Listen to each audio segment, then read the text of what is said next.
visibility off. There you see, I can really pull it out.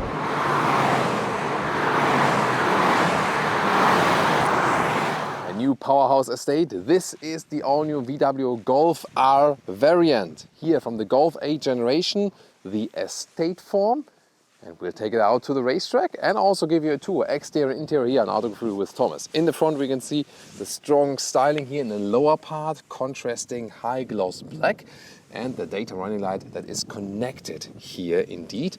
Option, you can also get matrix LED for this new Golf 8 generation. We picked the white color here for you today. There's also this special lapis blue color, which always looks cool, but the white one a little bit more different. And this one comes with an optional performance pack, so 19-inch wheels instead of 18-inch wheels. And the performance pack also unlocks the top speed to 270 kilometers an hour or around 170 miles per hour, so 20 kilometers an hour more, plus an optional drift mode and a special Nürburgring race mode. Soon more to that feature. 4.63 meters or 182 inches is the length of the Golf 8R variant. A little bit complicated, right?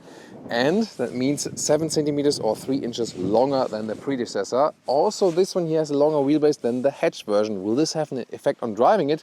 We'll find out very soon. Definitely what will have a big effect, not only the DCC, adaptive suspension, it sets the damping according to the driving modes, but even more important this generation here at the rear axle, there's a torque vectoring. So the all-wheel drive goes front plus rear on demand, but here then now in this generation, there's a torque split in the rear axle, so you can send more torque to the outside wheel in the corner, and that kind of, drifts, if you like, the car around a little bit more. There's also special drift mode than available in this performance pack, so you can have, a less front wheel bias attitude, even a little bit more rear-wheel drive feeling. How will it play out in the variant? We'll find out with the driving part very soon. A modern tail lamp styling here in the rear end, another contrast in the lower part, real exhaust tips, so no job for the Autogefühl fake exhaust police. And the Akrapovic exhaust, which is available for the hatch, is not available for the variant. Why? It does not have a valve control, and that's why they also do not offer the Akrapovic exhaust. Hashtag no gas struts. Yeah, that's the thing with the Golf 8 generation. Here under the hood for the R, 2-liter 4-cylinder, turbocharged, 320 horsepower than here in this generation, and 4.9 seconds is the acceleration figure with that all-wheel drive. That's 0.2 seconds slower than the hatch. Yeah, not the massive difference, but here of course the hatch you can use better as for the flexibility and so on. We'll soon also take a look at the trunk, see what I mean.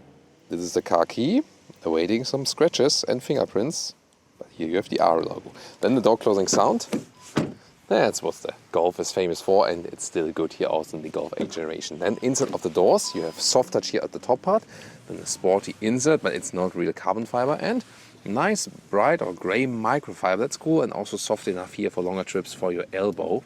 However, they do have some cost savings in some cheaper materials if you compare it to the Golf 7. That's just fact. Then you have this kind of integrated screen unit here, 10.25 on the left side and 10-inch on the right side. We'll soon put these screens on and show you all about it. Then you have the R steering wheel with blue contrast stitches, and also this R button that you can directly jump to the R mode. They are also illuminated and look really fancy, but they're capacitive and therefore harder to control while driving. Highlight of this vehicle are the seats here with the gray microfiber once again and the stitched R logo and a fabric insert right there, so you can also keep cool when you're on the racetrack. And indeed the comfort is really, really good.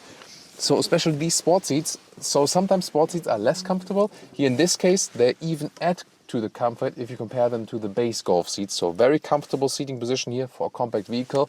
1.86 or 6'1" leaves enough headroom as well. And you can also set the steering wheel in all kinds of positions. So very nicely for a compact vehicle. Good offering of space. And here we have manual control for the front seat, but that's also fine with me. Here in the interior overview, still a clean atmosphere and also with this sporty insert. Then you can see here how it pops up the infotainment system. Soon more details to that. The climate unit, however, here is as a slider right there, or you press it like this. So it's not that easy to control. At least it's always there, but it's also not illuminated at night. That's a problem. And also the volume control right there. Yeah, at least you can also control the volume also at the steering wheel right here. The capacitive buttons give you, some kind of feedback, but it's not ideal. At least they're illuminated. And here the R button, that's interesting. When I press it here, you can also see what it does in the screen. So when I press it once, I can click through the driving modes. But when I press and hold it, it always directly hops to the race mode. So you can easily pick the sportiest mode. And then we also have drift and special mode. So in the drift mode, even more torque is sent to the rear wheels, and then also this, this torque vectoring effect is being enhanced, and also the front wheels are a little bit reduced, in the power, so we have more power in the rear, and also especially at the outside wheel that you can really drift the car around. This will be super interesting. Other than that, we have the shifting pedals here at the steering wheel. They're a little bit larger in general, so nice control. And yeah, not so many buttons are left. Here you have some hotkeys to get the climate menu, for example. You can also use the voice control, but it's not that sophisticated. And the driving mode selector is also here, but here in the R version, you just use it at the steering wheel. In the lower part, 2 USB-C chargers. Then you also have an inductive charging pad. It is actually underneath this area right there. Then shift-by-wire, DSG, dual clutch transmission, 7-speed, so that's why you can also keep it rather clean here. And then you have some cup holders, they can fold out like this, and there's another bigger one here, and this nice little red cover, very well attached, some more space underneath. We had huge problems with the infotainment system in the very first Golf 8 reviews. Meanwhile, they have implemented an update, and you can see they have really increased the speed. It's not fast, not living up to the standards of an infotainment system how it should be in modern times, but it's way better than the very first versions, so gladly they did or changed something with this software update here. So this, trust me, it was way slower before. There's also the Apple CarPlay integration or Android Auto, wireless or with cable, you can pick that. And even more interesting, here from the normal R mode, here in the performance pack, you can then either go to the Nürburgring special mode. This has then green hell green. However, then the special drift mode, there you have to confirm, because then the ESC is on ESC Sport, not completely off. You can deactivate it completely, but ESC Sport allows, more that the car can do actually, and red mode then from the drifting mode. And this mode directly you can also do the launch control in. Digital instruments are clear to read, and this is the RPM indicators, not for the shifting, because we have 7 gears, and this is here to 8,000 RPM, just to that you're not confused. And you have different stylings here for the digital instruments, more classic styling, or for example this with a map all over the place, so that's practical to have. And you can also get a head-up display. Let's get in the rear. And since you have more wheelbase here in the Variant than in the hatch, this is the clear advantage. You have more legroom, and this is also different than here in this new generation. That's the best thing about this new generation. You just have plenty of legroom here in the rear, even with 1.86 or 6.1, and headroom also no problem at all. You see the sport seats have pockets here at the back part, and you have hard pack at the inside of the doors right here. There we go, Jonas, also with some ambient lighting. But then the lower part with the grey microfiber and also the soft leatherette cover is again very comfortable. And we have the same great sport seat styling here in the rear as well, with the grey microfiber and the fabric. And the rear seating is extremely comfortable. It's really good. You have this kind of single seat setup, and it's super cozy. At the same time, it keeps you a little bit tight, like sport seats for the rear. Also, the head restraint is very soft, so I really have to say, this is probably the the most comfortable way I've ever been seated in a compact vehicle. Really, I'm totally honest with you. With all pro and con points, this is really like super astonishing how comfortable it is here in the rear. Middle seating here is of course a little bit stiffer, but it also works for the dimensions. But it's more thought out to be like 4 tall adults. That's why you have this, sports single setup. 2 USB-C chargers in this rather huge middle tunnel. Of course, there's this mechanical link from front to the rear. And then we have the cup holders right there. And also a ski hatch we can control from here. Otherwise, we do fold the seats all from here, if that's, what you want. Now let's put all the head restraints down. Of course, we're going to fold this one all over the place. Oh, By the way, you've seen that here also a blue leatherette cover around the headrest range. So the seats, both front and rear, is really what they paid attention to that. I'm really glad they did. This really enhances the comfort on all places. So I want to take it out to the racetrack and go shopping. Yeah, that's the thing you would go for the variant then. 1,642 liters is the maximum capacity. And let's take a look here. The cover has rails at the side, so it's a clean solution like this. And here we go, sample luggage. Cabin trolley fits in a vertical way. The length here is at 1 meter or 40 inches, and the same also goes for the width. And the overall height here is 70 centimeters or 28 inches. Then underneath, sound equipment, but you could also put it, there for a spare tire. And then you can also fold the seats from here directly.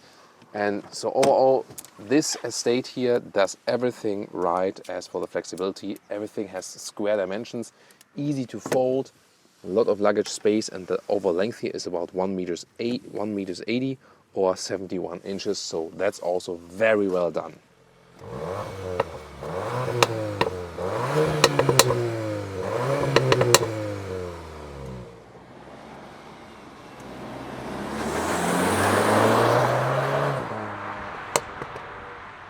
Here we go, Thomas's Performance Driving Lounge, starting today at the Bilsterberg racetrack in Germany. A very famous one, meanwhile, because they have collected different track passages from the world's most famous racetrack, put together here also with altitude changes and so on. And here the Golf R variant, it's giving a nice performance. And in front of us a Golf R hatch, by the way, with that Akrapovic exhaust we don't have here, but still we have a decent sound, definitely. So, what's about it? First of all, a balanced handling. This is good. Nice weight balance as well. Front to rear here, nice S chicane, hard on the throttle. Wow, it's really good acceleration. And now there's, for example, a nice dip. Here we go. Woo! Then you really get all the G-forces and so on. And the interesting thing, of course, here in this new generation is that you have this torque vectoring. And the torque vectoring means, or the torque split for the rear axle, when I'm on the gas, then more power can be sent to the outside wheel of that corner. And we're at the moment just warming up, even more speed to come. But the good thing is here in the Golf, I really like to drive it on the race rig because it makes racing kind of easy, so you don't feel too much stressed out here, for example, accelerating out. Then, it's not that the car is drifting away or something, but it feels less front wheel biased by this. And this is, I think, the crucial thing about this vehicle. So, let's now take it a little bit harder. Jonas, can you tell him to drive faster? Maybe? We can go faster now. Yeah, let's do this. So, let's see. Of course, in front of us, a professional race driver. Let's see how much we can keep up with that one. Wow. I mean, the balance handling of this car is really superb. Here the autonomous emergency brake is being on. Hard on the pegs. Yeah, this is in the S corners where the professional drivers can really make up time and see how quick he escapes from us. So even if you're a skilled driver and driven the racetracks, a lot of time professional drivers can still, make you look so weak. That's interesting, but I mean, it's no problem to me. So here we go, inside line, really precise also from that steering. That is really nice. So you have a very good handling over the car, also with the steering. I really love that. So it doesn't steer too much, it doesn't steer too little. It's exactly right. We are in the Nürburgring race mode. That's why we also have green instruments. And this one was indeed set up on the Nürburgring Nordschleife. And so all the parameters are set to that. Sometimes, of course, you feel that you still have a 4-cylinder. So I've driven this vehicle here also with, more powerful engines. And now in this dip with about 200 kilometers or 25 miles an hour. But still, it's 320 horsepower here, 4.9 seconds in the acceleration figure. It's actually quite nice that you still have this power, although you only have a 4-cylinder engine. But at some point, of course, it also comes to its limits. but you only feel it on the racetrack. On the road, it's something completely different for sure. The DCC, the adaptive suspension, doesn't lean too much, so you feel that it's not like an entire race car only. But I think they've really found a good compromise. I can race this vehicle, the seats are keeping me tight, but at the same time I don't get lower back pain. And some super sporty vehicles, you are on the racetrack with them, and after being driven on the racetrack, yeah, you feel like, oh, I need a break now. And here it goes fairly easy with the Golf R. That's the cool thing. And on the racetrack, the hatch does feel a little bit more agile. Yeah, that's the only reason the professional race driver is faster than me, right? He's driving the hatch. Yeah, I mean, the thing is, on the racetrack, you do feel difference when you have a little bit less wheelbase. On the road, it's not that big, but overall, I think the cool thing is, once again, the balance handling of this vehicle and the very precise steering. There is no dead zone area, a lot of fun for that. We have ESC on here at the moment, by the way. Let's see when we put it to ESC Sport how different that is. So Nürburgring mode starts with ESC on for safety reasons only. When we're now in the ESC Sport mode, let's see about that, how that changes things. So definitely less intervention by the ESC system. ESC Sport is actually a good compromise, so you have some safety mechanism in place still, but it lets you just ease the car out a little bit more. And that was also one of the reasons the car in front of us has ESC completely off. So in some corners you can get out a little bit better, but now with ESC Sport, let's see how different that is. Wow, now the G-forces and hard on the brakes in front of the next corner. Let's see, here the car leans a little bit out.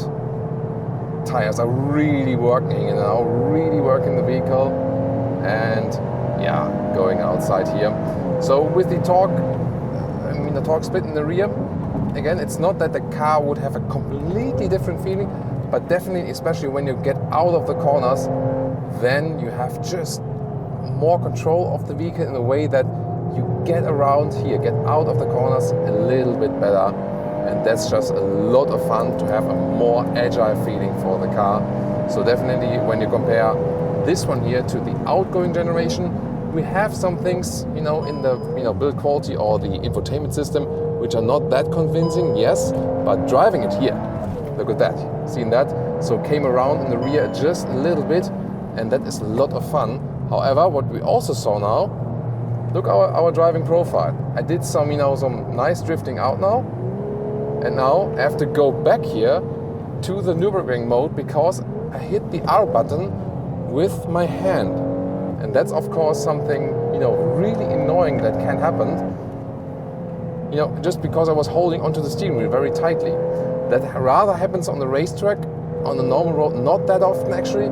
But now when I want to deactivate the ESC again, there's no special button for that, and I would have to ask Jonas, hey, can you deactivate the ESC, and search for like minutes in the menu. Thank you, Jonas. And that's of course something you do not want to do while race driving. So yeah, that shows once again, it's not made for, it's on ESC Sport. Thank you, Jonas. Yeah, so obviously the car kept the ESC Sport, but the drift mode, the Nürburgring mode, that one was deactivated. I mean, I was just barely touching it. That's once again proving my point. You need real buttons in the vehicle and not these capacitive buttons. Yeah, that's one of the drawbacks. And the cool thing that we can test exactly these things, because these things only appear when we really test the cars to the max, like today also on the racetrack. Well, I would say with this drift mode, whoa, tires flying all over the place here. So let's try to drift this one on the wet surface, and after that, of course, we also go to the normal road. And here on this extra wet surface in the drift mode, we can show you even better how this car can be drifted. I start in ESC Sport, then I activate it to show you the differences. So now drift mode with ESC Sport, and when I'm just here in standstill,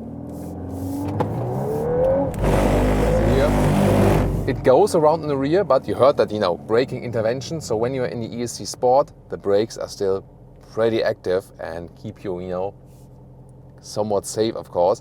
So here, of course, this should only be done in closed circuit or situations like these. Now drift mode and ESC off, and I mean, this was ESC Sport, but still massive braking intervention.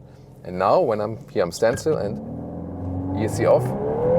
There you see, I can really pull it out and then see it's also open also.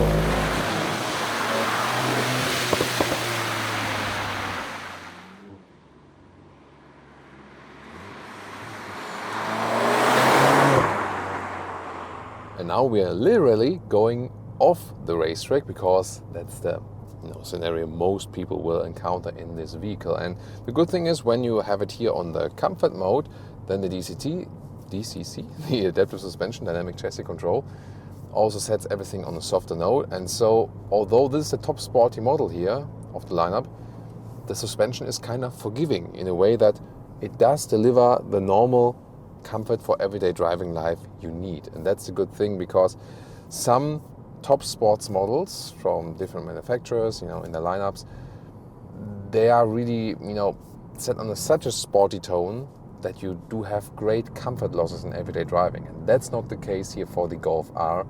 So if you would ask me, would I go for the normal Golf or for Golf R? As for the comfort, I would say, it doesn't matter that much actually. Of course, a normal Golf will be softer, but here you still get the full comfort of a Golf. And as I said earlier, these seats here, both front and rear, are so good, these sport seats, that they deliver you even more normal comfort also for your everyday driving life. So this really is sports version without a bad compromise as for the comfort. And this is something I really enjoy about the Golf R. In the comfort mode also the steering, by the way, is way lighter, but the good thing is they have found always a good precise setup. So even in the comfort mode, if you go in the slalom, the suspension doesn't lean too much to the side. It's still fairly comfortable at the same time. So really combines sportiness and comfort. The only thing is when you are in the sportier modes, also for example in normal sport mode, yes, I like the blue background a little bit better. Then we have a little bit more feedback from the steering wheel. That's definitely good. But here, such a natural feeling. Look at how the steering angle really adapts to the corner, and that's a really good thing to have. Well, as for the longer wheelbase on the racetrack, that's something you do feel a little bit if you compare directly then, but you have to go from the variant to the hatch directly. Other than that, the wheelbase difference is not that large. It has a huge effect on the rear space there for the knees, but in normal city traffic and countryside driving and so on, this difference then is not that large actually, so it doesn't play a big effect for a normal customer when you're driving on the road. Race mode definitely always a nice thing to have. For example, when you accelerate out here to the street, and how stable the car remains, really nice. So there's no loss here from the steering wheel that you feel like, oh, this gets a little bit out of control or something. Plop from the exhaust. So this all-wheel drive system is very smooth as well. So the more I hit the throttle, the more torque is being sent to the rear wheels. And then once again, the torque split that here, for example, in this case, left bend and accelerate out, I have a little bit more torque on the right wheel, but it's not getting out of control or something. Still very well controllable, this vehicle. This is one of the best things. I love to drive the Golf also on the racetrack, but both also on the street, because it feels so calm and collected. It is fast, it is quick, always also when you're here on the countryside road, reducing the speed, no one behind us, and in the race mode here, a little bit lower from the gears, but here hit the throttle and also when I look over to Jones here, like yeah, but Jonas is, he can withstand everything I've ever done to him on any racetrack on this world. I wonder how he does that. How do you do it? I don't know. I know, it's the only thing I can say. It's like, so, he's the Marvel Thor, so yeah, that's the thing about Jonas. Always great to have him here, and also called the Iron Stomach. So back to our city driving part here. Yeah, I mean, you can even drive it in the sport mode and it is fairly comfortable here on the road. That's a cool thing to have. Roundabout visibility is better than in the hatch, definitely, and to all the sides, very good, definitely. You can also set the cruise control here. So you have to activate it first, then set it here, and then you can plus minus in 1 steps or a little bit harder press to 10 kilometer steps. Not the practical thing to have because, well, you have to find it out. And once again, this happening, I'm still looking at these buttons, you know. Yes, you get along with that a little bit better after a while, but still, real buttons better. Travel assist now activated means I have also lane keeping assist, and now see I'm not actively steering, I'm holding on to the steering wheel, capacitive function, and you see here very smooth how the car is being kept in the lane. So the assistance systems, they work very well. You also have an integrated blind spot monitor in the side mirrors. But gladly today we are here in this rural area where we don't have so much traffic, but it would appear in the side mirror there. So everything assistance systems wise, this is really very well done. And I mean, the best thing about this vehicle is that it's so well usable in your everyday driving life. It delivers so much comfort. It is so well balanced in accelerating out. Benny Leuchter, you know, or a friend for a long time here and has accompanied us over so many events. He's testing and setting these cars up, also on Nürburgring Nordschleife as a professional racing driver. He has also done a phenomenal job that you can really have this balance both on the racetrack and on normal road. So this is probably the most astonishing thing they achieved here with this vehicle. And yeah, the chassis, the hardware, the handling, how the car is also balanced from front to rear axle, this is just absolutely perfect. So much fun both on the racetrack and also on the road. Yeah, that is something really, really very well done. Also, as for the shifting, of course, in the sports modes, it's a little bit more notable how you shift. In the comfort mode, very smooth transitions from this DSG and so on. Yeah. Once again, it's such a pity that the infotainment system is still so bad. Yes, faster now with the updates, but you've seen it earlier with some things that always pop up. Because when this car here would have a great infotainment system, like an Android-based one or whatever, you know, or the one we see in a Tesla, then it would be the perfect compact racing hatch. Most of the time, use the Apple CarPlay and Auto and hope everything is working. This is really something that does, you know, annoy you, definitely, you know, but leaving the infotainment system aside, hardly ever was it so racy in a compact estate, and at the same time so comfortable on all seats. That's definitely a great thing about this vehicle. Of course, we always have a review of the hatch available for you, Golf 8R hatch. You can check it out right here. And maybe also one of the competitors that will also be very interesting to see at these videos.